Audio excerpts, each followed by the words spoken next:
Anybody, you need a bathroom break, Dave? You got to step out real quick. I'm good, brother. Thank you. Okay. Love you.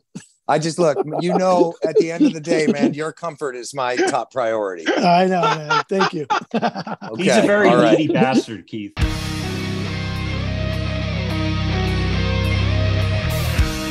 Hey, everybody, it's Shit Talk Reviews. Thank you for joining us. As always, I'm John. We have Derek and David in the house, and we are very, very psyched.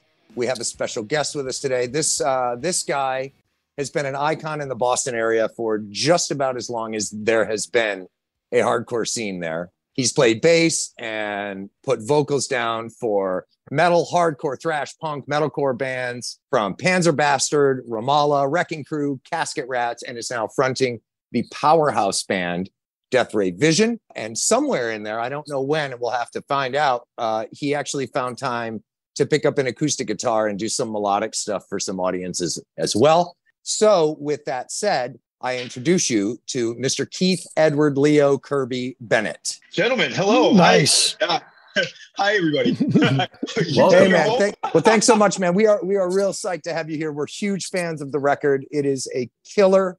And we're all excited to talk with you about it. Cool, man. Well, I'm happy to do this, man. This means a lot to me. So game on. I guess take us back to the beginning, man. What was the first band that you were in that you consider a real band? Maybe not that you necessarily recorded with, but that you played some shows with and you worked hard at. Well, that was Wrecking Crew. Wrecking Crew was my first band. Before there was a Wrecking Crew, that the few people who know we existed.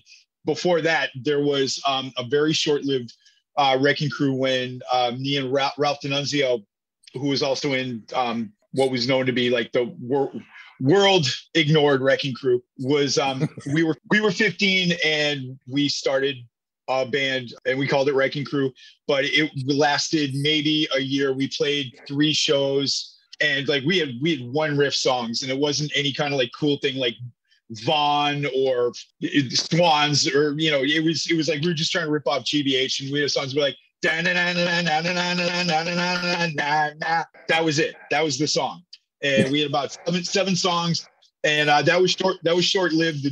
We broke up, and then the drummer beat me up, and then like 2 years later, what became known as the first Mach 1 or whatever Wrecking Crew that started. We were just turned 16, 17, and we started, and that was the first band that did anything where like put out a 7-inch or a record, couple of comps, a little bit of touring, and playing some big shows. So yeah. Wrecking Crew was my first like go at a real band. And that was 86, 87? Is that right? I'd say started around 86, 87. Our prime years were like 88 to 91. Derek, you're a resident Boston guy. Well, I used to be. Now I live with you guys down here in Hillbilly, Florida. Well, look, that's not my fault. I didn't force you to come down here. So it feels like an attack.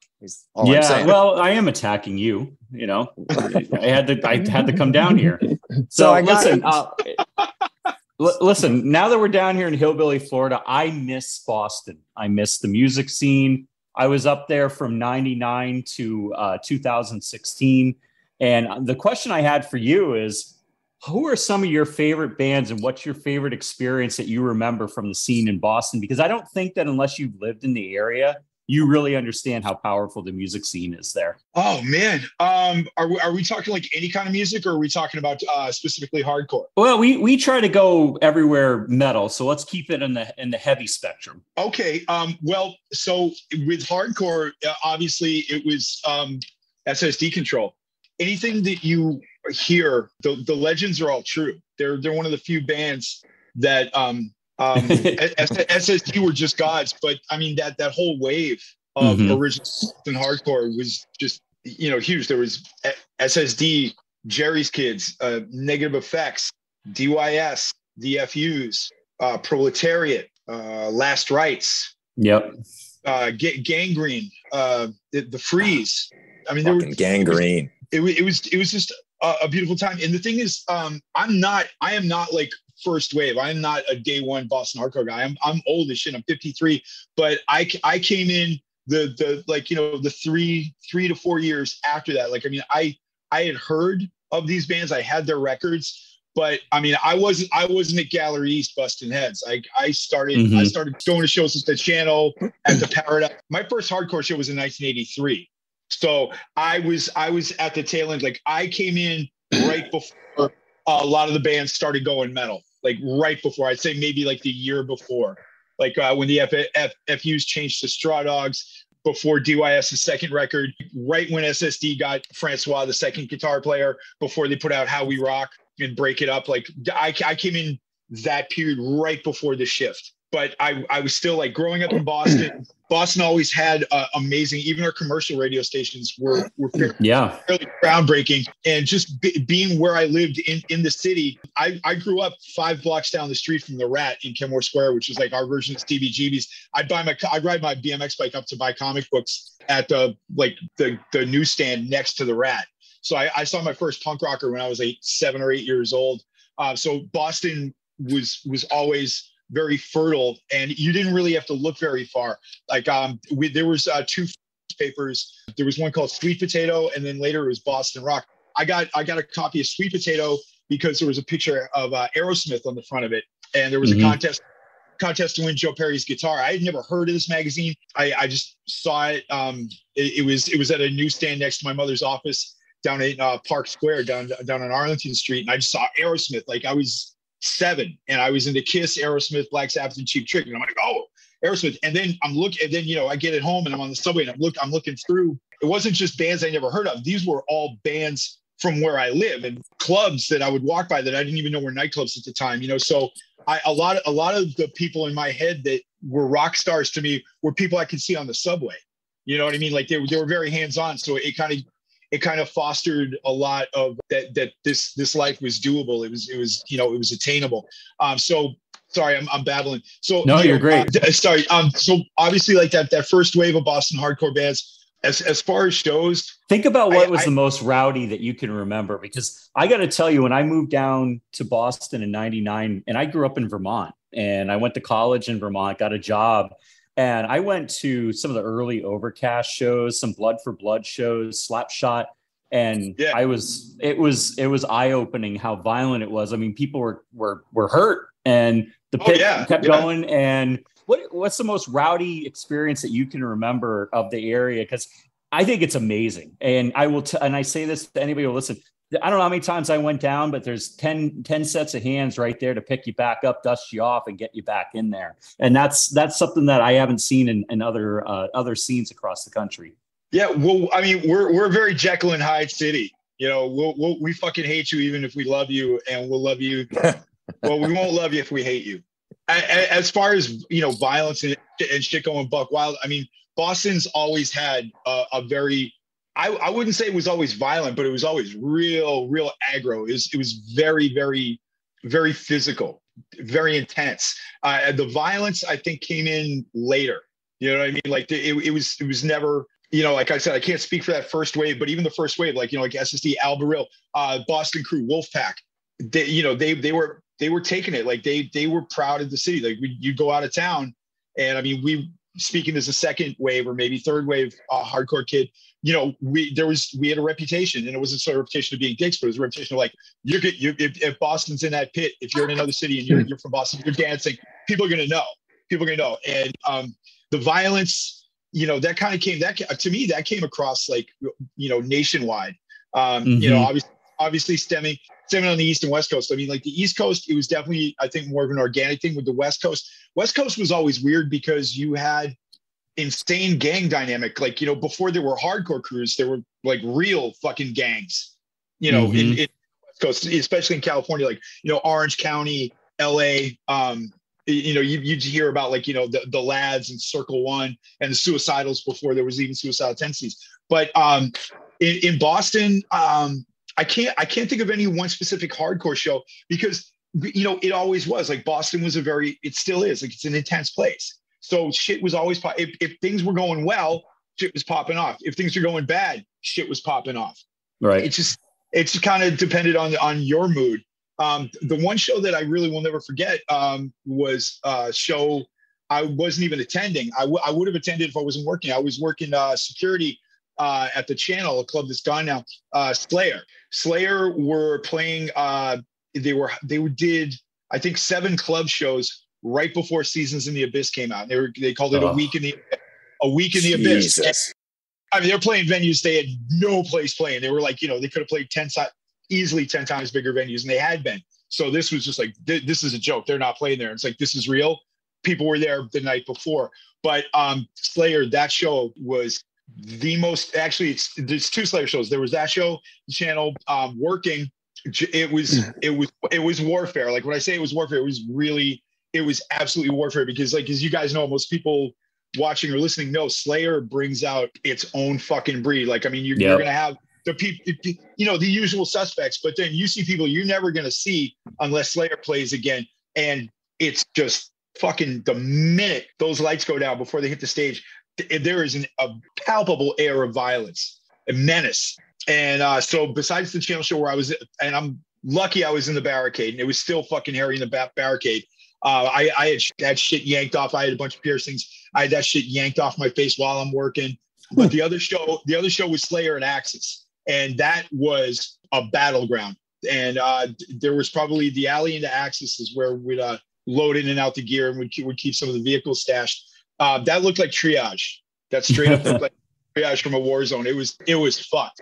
But yeah, those are the 2 memorable ones. But as far as just like something Boston centric, there honestly are like too many. That's just the nature of our city, of our town. Agreed. So Mike D, I'm sure you go back with him a ways. How did you run into him that led to Death Ray Vision? That wasn't through Mike. That was through Pete Cortese. Pete and I had probably, this is going 50, maybe even closer to 20 years ago now.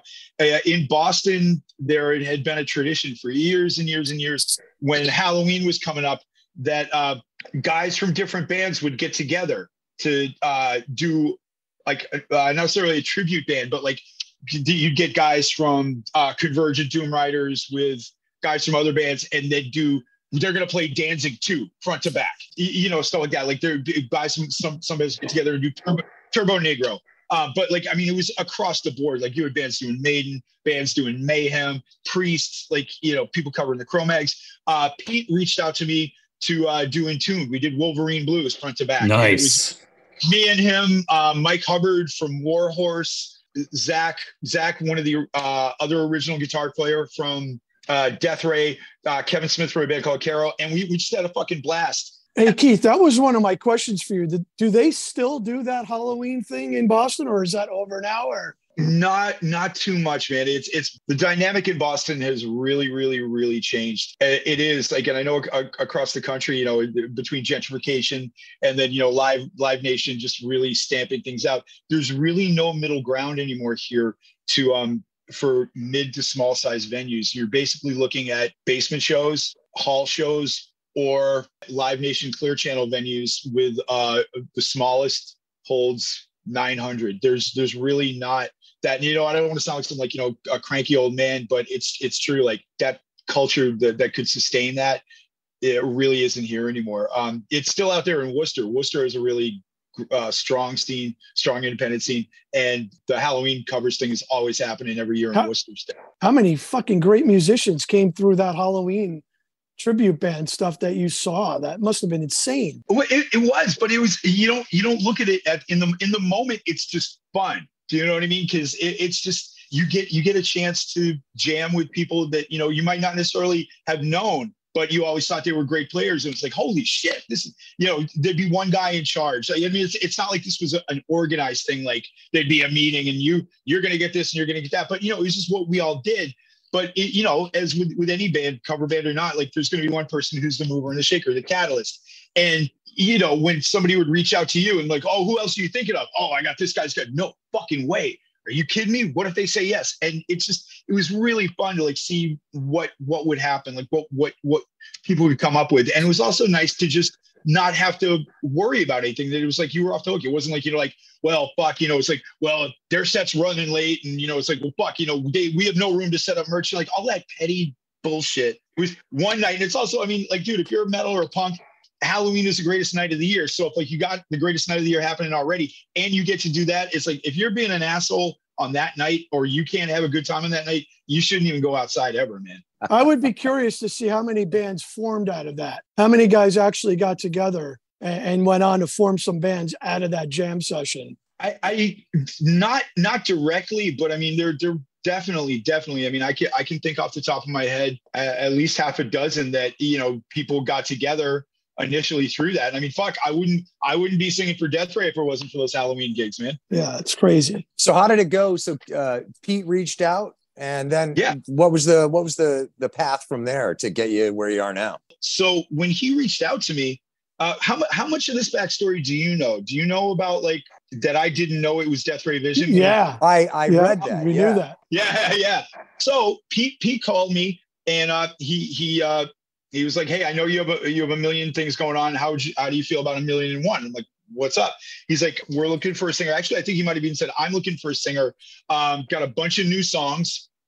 Would you be interested?" I love Pete, you know, and I was like, "Fuck yeah, man, of course." And it was at least 2 months because it was still during the very tail end of lockdown. So he'd email me stuff, and then I'd like a song or two at a time, and I'd come up with lyrics, melodies, things like that. And then I would take the commuter rail out to where Chris Rosati, our other guitar player, lives. And everybody except for me lives outside of Boston, closer to Worcester. So I'm not even on the subway. I'm on the fucking commuter rail.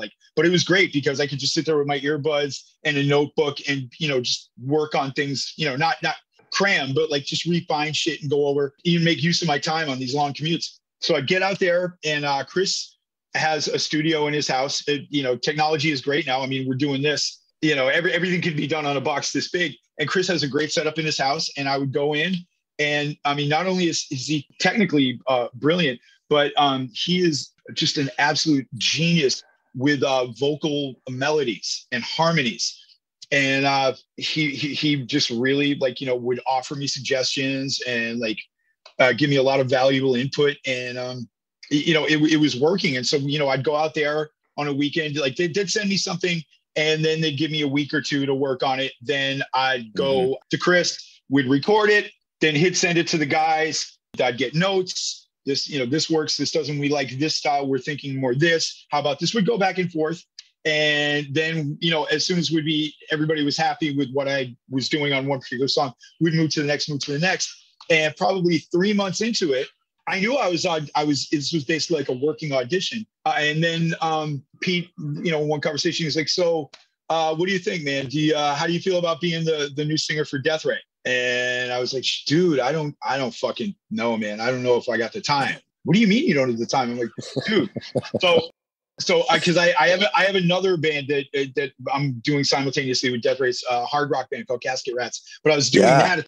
That was just forming at the same time I was doing these, you know, audition recordings. So I'm like, geez, between Casket Rats and this, I don't know if I could do a third band. And Pete's just cracking up. He's like, "Dude, did you not know that this was Death Ray Vision?" I was like, "No." And you know, the urban myth that is starting to grow is if he had just called me and said, "Hey, buddy, Death Ray's looking for a new singer. Would you be interested?" I would have said thank you, but no thank you. How come though, Keith? Keith, why would you have done that? Well, I didn't. Did you think it was just you couldn't fill the shoes, or what? Make sure you put them, Dave. Work harder to put him on the spot. No, this is my. I want to know. Well, I'll tell you. So I'll tell you. So what happened was the reason I didn't like them, and it wasn't. I never listened to them because when I was first aware of them, it was as a side project for when Shadowswall and Killswitch had downtime. And like I had more of a connection with Brian from Shadowswall. He lived in my neighborhood. I was a fan of Overcast. I really liked them, but like Brian I would see a couple of times a week. Like we lived in the same neighborhood. And I was really proud of seeing Shadowswall, that growth. I never really cared for that sound. That's not like my world, like that Gothenburg at the Gates thing. I don't think it's lame. It's just not, I don't care for it. You know what I mean? But I was happy for him. Killswitch wasn't really on my radar at all. And I never listened to Death Ray because I'm like, well, if it's a side project of two bands I don't fuck with, I'm not really, I didn't have an ear open for it. It wasn't like, oh, fuck these guys. I just didn't have an ear open for it. And then later, I guess, what I'm finding out was the Jeff era was, they had, and I mean, Mike says it, all the time, that they had like, goofy titles for songs, you know what I mean? So I'm like, what are these, like Municipal Waste? And that's a band I don't really like at all. Do you know what I mean? So I'm like, so are these guys like, are they pizza thrash? Or is this like is it a joke? Like, I don't know, but it was nothing like I'm actively hating on. It wasn't in my world. I was like, whatever. So, if he was going to just ask me, do I want to sing for Death Ray? It was one of those things like, it'd be nice to be nominated, but I don't accept this award kind of deal. So, well, thank God you did, man, because. Oh, you think, holy shit, man. Sometimes I'm very happy that I'm that stupid. Yeah, man, the album's killer, man. Thank God you did it. I will say that it's refreshing because there is the little hints of some Kill Switch in there, but you bring out something very unique in that sound and in the band that I wasn't expecting as a longtime fan of Kill Switch and Overcast and Shadows Fall and of Death Ray Vision. And so you're very dynamic in your execution, and there's nothing you can't do. And it makes this album very, very dynamic. And, listen, we'll tell everybody that will listen that this has to be a consideration for Album of the Year for everybody who will listen to it, because it's awesome. Did I read it right that Chris kind of pushed you into some more melodic singing? Yeah, I don't think that he pushed me. I think it was definitely more encouraging me. And also, like I just said, his ideas were amazing. I like my whole life, like I like all kinds of music and I love all kinds of metal and singing styles, but there's so much stuff on No Mercy that I've always wanted to do that I've never been able to do. And it's not like it was like, oh, I've been living a lie or any shit like that. Like I've willingly put myself into any box or prison that I've ever been in. That's all on me. But it was just fucking awesome to be able to do this stuff. So it definitely wasn't like a push thing. I think it was more him, giving me the confidence and like being in my corner and also, pushing me, he's like, oh, you could do that better. It's like, and then there'd be other things which is like, oh man, I don't want to sound corny. And, he was helping me be fearless. Can you talk specifically, I'm going to get Howard Stern on you, about what it was that was amazing that he brought out of you? Give us an example of what that is, like from that time recording. Harmonies. I've never thought of harmonies. Like I love harmonies, but I've never even at my most whatever melodic parts it could be in like in any of my previous bands, and they're few and far between if at all. But I never thought of that. Like for me, like a backing vocal would be, like a gang backing vocal, or just maybe if there was any kind of variant, it would probably be rar. Like, if I was doing like a straight like D beat or a crust vocal, like with Panzerbastard, anything I might have doubled would have been black metal. Do you know what I mean? Or or lower. It wouldn't be like like that shit. And Chris has an insane ear for that. Chris is a writing machine. Like because he's got the studio downstairs in his house, he just does, like, it seems like he comes up with, just to do it because he's a creative person.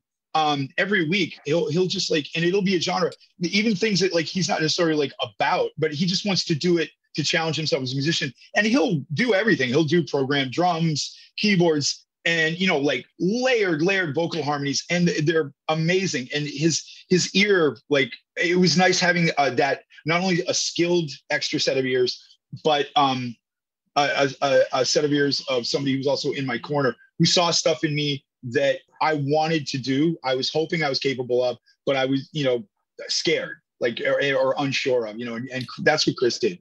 The best friends in the world will build you up and set you free. And that sounds like what happened here. And that's awesome. Yeah. Well, also, and at the same time, I mean, he would absolutely, he wouldn't let me slide. Like nothing was, well, that'll do. Do you know what I mean? Like it was, you can do better. You can do better. You know what I mean? And it wasn't, and it wasn't like that Ronnie Spector, like egomaniac producer thing. It was just like, it was all like, all of us in the band had eyes on the prize. We just wanted to do the best thing. So you could be tired, you could be frustrated, you could be pissed off, but we knew no matter what, it was worth it. It was just like, just get through it, man. Take 5 minutes, walk around the block, drink some water, just move on, try another part, come back to this. There's an end game. Like, this is going to be worth it. You know what I mean? We all trusted each other. Were they like, here, Keith, have at it? Or was it more of a collaboration and you guys did it? Or was it just, here's the music, have at it? No, it was definitely collaboration, because Pete has lyrics for some of those songs. I think maybe 70-30 or 60-40 in favor of your boy. But this isn't me being like gracious PR shit. Like, it's a team. It's a team. Yeah. So that stuff that you were working on for 2 months without knowing it was Death Ray, how much of that was on this album? All of it. How much? Okay, so it was all of it. Yeah. Oh yeah, yeah. I mean, that's yeah. There's songs. There's 2 songs that didn't make it on the record, but there's everything that's on that album was originally like in that 2, 3, 4 month window with Excellent. me. Yeah. I know you were big into the 70s, big 70s rock, Motorhead, UFO. How much of that stuff bleeds over into your current style? Are you thinking about that stuff when you're crafting vocal parts? Absolutely, because so there's Death Ray, and then the other band that I have, Casket Rats. Like, Casket Rats is absolutely 70s, 80s hard rock. Right. And, yeah. Everything that's been happening in the last 3 to 4 years for me has been very profound, huge life changes, and I've had the second chance to be alive, that I'm doing everything that I always wanted to do to make up for that lost time, because I'm just really like, I do live every day, one day at a time, and I just want to get the most out of it, and to do all these things that I was like afraid to do, or maybe I didn't have the right people do it. And nothing against any of my old bands. Like, it's just more like just things that I wanted to do that I never got around to do it, and I'm doing it. But I get the rawest I get to be vocally is in some of the really aggressive parts with Death Ray, and it's great because they're even like the raw shit is different than the raw shit that I did previously. And right.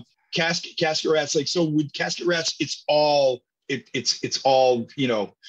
Astbury, Paul Stanley, Gene Simmons, John Bush, Pepper Keenan, Glenn Danzig, Phil Lynott, Lemmy, those are things. It wasn't like I'm going to try and sound like these guys. This is like the stuff I've been singing along to since I was 8 years old. And then, with Death Ray, I get this chance to, like, I always joke about it. I mean, I can throw out all these different names or whatever like that. And then, like, I would figure 99% of people listening to that record is going to go, oh, you mean Phil Anselmo? Okay, I get it. And I get it. He's one of my favorite singers. But really what I was going for on the parts that weren't, on the less aggro parts, I was trying to channel John Bush. He's been since the 3-song, the first Armored Saint EP, which I bought day fucking one it came out on Metal Blade. John Bush has been one of my favorite singers of any kind of style of music.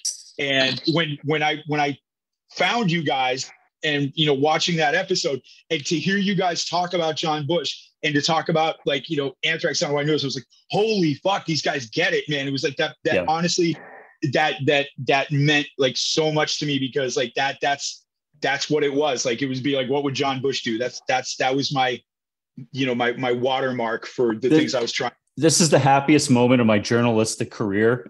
Because when I heard the Unholy Water, dude, all I heard was, it was not a ripoff of Sound of White Noise.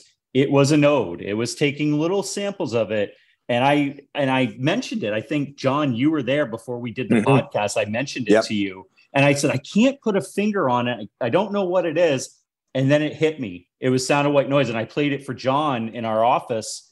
And that was it. And so I'm so happy to hear that. And, it's thrilling. And that's a great album. And John Bush is a wonderful singer that certainly doesn't get enough credit. Nah, man, it's a fucking shame, dude. It's a crime. It's a fucking crime. But like, at least he's around. You know what I mean? Yeah. So maybe not. Maybe he's not where he should be. But like, he's still making music, man. He sounds so fucking good. He does. And I've been actually seeing rumors that they might do something with Anthrax with one of the anniversaries of Sound of White Noise, and he deserves to be able to play that material live. Let's shift gears here. Let me ask maybe it's a musical related question, maybe it isn't. If things were different and music was not a part of your life, or say it all stopped right now, where would you be? What would you be doing? What would life hold for Keith Bennett? If it had never been in the equation, or if it wasn't in the equation now, or never, a life without music. Yeah. It was a good chance. I don't know. Like, I mean, I can tell you what, like, my family wanted for me. I was groomed to be either a pro hockey player or a lawyer. And sorry, Ma. And then, I mean, I really don't know. I mean, you know, there's that cliche answer is like, I'd be dead, but, you know, I probably would be dead. I definitely would have just been, you know, like just a fucking drunk, like just like just a shitty Boston drunken asshole, like just a violent drunken asshole guy, you know. And I'm not even a townie, so to speak, man. I'm from a pretty posh area, but I'd still be that. I'd be a douchebag, but I'd be a douchebag without a band. Dave, does that fit your Boston, your view of Boston? Pretty much. He's from New Jersey, so there you go. Take me through your perfect day. Start with like breakfast. What is a perfect day for you? Wow. Okay, man. A perfect day. Number one, wake up. Breathing. Always a good start. I hit my knees. I have a higher power. I call my higher power the Great Spirit. If anybody's worried that I got religion, I keep in mind I have a tattoo of a burning church on the side of my head. So don't you worry about that. I do that. I run. The Harvard Stadium is like right up the street from me. I do anywhere from 1 to 3 miles. Then I come home. I meditate for 10 to 15 minutes. I do a guided meditation. Most days of the week, I go downtown to I'm in recovery. I go to a meeting, and that just sets the tone of my day. Walk through the city home. I do my emails, take a nap because I'm a morning guy, but I work nights. Take a nap, and then from 2 to 5, I take a nap. Then on days when it's not music related, around 6, I start getting ready for work, and I get to work around 7, and I work from 7 till like 2 or 3 in the morning. I'm the head of security at a Goth club. Oh, nice. Fucking great. Yeah. Oh, it's fucking great, man. Fucking great. You know, speaking of somebody with an Elvira tattoo, I'm in the right spot. It's fucking. That's a great gig. Yeah. And also, like, and to be the head of security, it's like, you know, I've been a bouncer. I've been working in clubs since I was 17. I'm 53 now. So it's a nice kind of like retirement. You know, it's a nice way to end my golden years as a bouncer, because it's a Goth club. You know what I mean? It's like, what kind of, you know, gunfight is going to happen at the Goth club? You know what I mean? It's like two guys who are wearing the same cape, and they're going to have a slap fight. You know, it's like Azrael, Carmilla, to your corners. You know, it's my fine, God. dude. So, yeah. And then, you know, on the days where it is music, it's just, we normally work, both my bands, we work in the afternoons because we we like to have fun. We all are really good friends, but especially with Death Rage, our distance from each other, there's really not a whole lot of time to like, you know, like goof around. You know, they're hilarious guys. Like I laugh my ass over them, but you know, there's train schedules and life schedules. There's a lot of fathers, you know, there's a lot of fathers, there's a lot of dads. There's a lot of heavy responsibility that the guy with the face tattoos might not necessarily share. So that's that. And Casket Rats, it's a little bit of the opposite, where, you know, we work hard and we get shit done, but, you know, practice is over and 3 of us, you know, make their plans of where they're going to go. And this guy, I go home. I go home to my house and my wife, and I'm real cool with that. You know, it's like if I 27 and doing that, I'd be denying myself a lot of adventures. But I've read that book and I've rented that movie thousands and thousands of times. So I just deal with what gives me maximum joy and zero pain. Dave, it sounds like we need to go to a golf course and give him a run for his money. Yeah. No. Hey, Keith, what position did you play in hockey? I was left wing, Nice. and then when I started getting chubby, fat, they stuck me on defense, and then right around that same time, I got my first Kiss record, which was the first record I ever bought. So I'm looking at Terry O'Reilly, and I'm like, well, Terry O'Reilly's really cool, but this guy breathes fire and spits blood and sings about fucking women in the ladies' room. I think this guy wins. So Yeah. When's the last time you put skates on? Shit, probably 11 or 12, but I keep putting it off. So hopefully this winter I will, because I miss it. Like my whole thing was like I loved sports. Like I just didn't like jocks.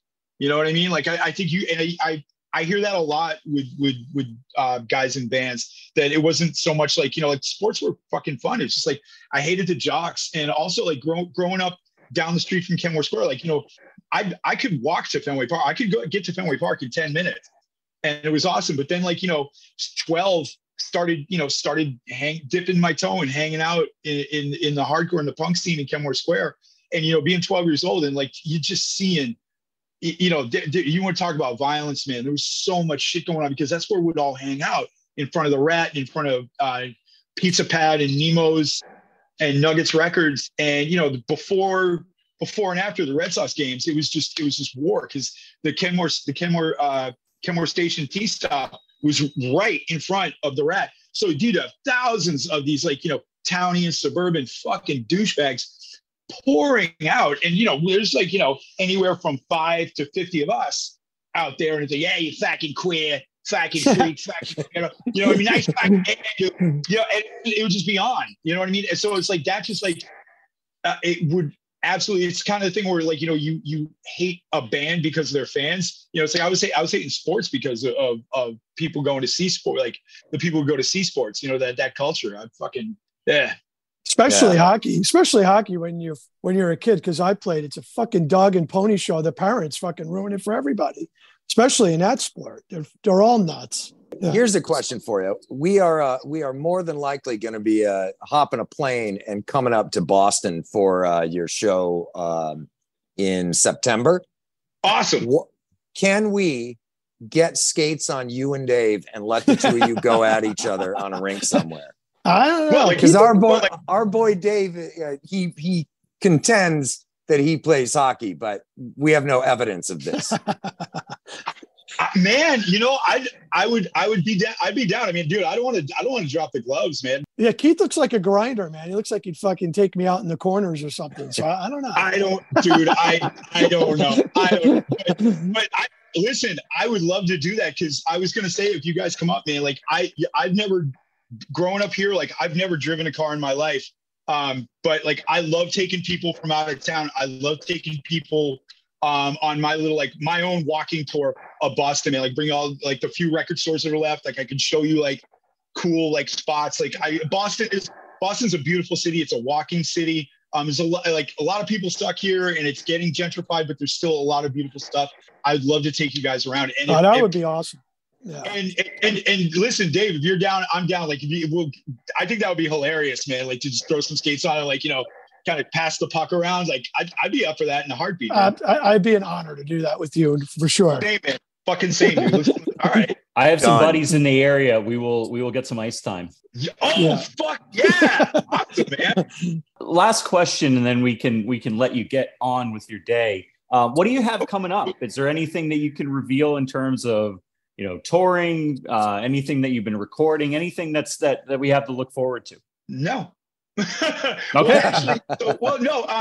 So with Death Ray, we're we work around the kill switch window, which it's just it's the positive and negative thing, because obviously the kill switch brand gets a lot of doors open for us that might not necessarily have gotten open, but in our defense, I think they would have quickly closed if we didn't deliver the goods. But right. It comes with a price, and that price is Mike is a busy boy. So I really don't know what's up. I only know that the next show after the September weekend is the end of October, and that's a one-off. So I don't know what's going on. I mean, like, I got my passport. I'm ready to go. I'm not convicted of any felonies in any countries. I can travel anywhere in the world, and I'm ready to go. Casket Rats. We have an EP that's about 1.5 years old. That's available on all like platforms. But next week we are finishing the full length, and we'll be shopping it. We're definitely not going to put it out ourselves. Sorry. We're shopping that. We're recording that. It's all analog, and we're recording that with Alex Garcia Rivera from American Nightmare. In his studio, all analog, and we're having a good time doing that. So no matter what, the end game is to just be as busy as humanly possible. But I mean, I don't know what it is, but both bands will be, unless we're dead, we'll be really, really busy in 24. Nice. Excellent. That's awesome. Well, I do have one more question before we let you go. All right. And that is, I'm curious to know if there's a chance of bringing Fast as a Shark back. Damn, you are good. Yeah. Well, am I wrong? No, you're not wrong. Well, it was Shark because of Fast as Shark. Yeah, because I mean, that was 1983. So like, this was well before like the Hot Topic bands, have like the long, so no, it was a Shark, but fuck yeah.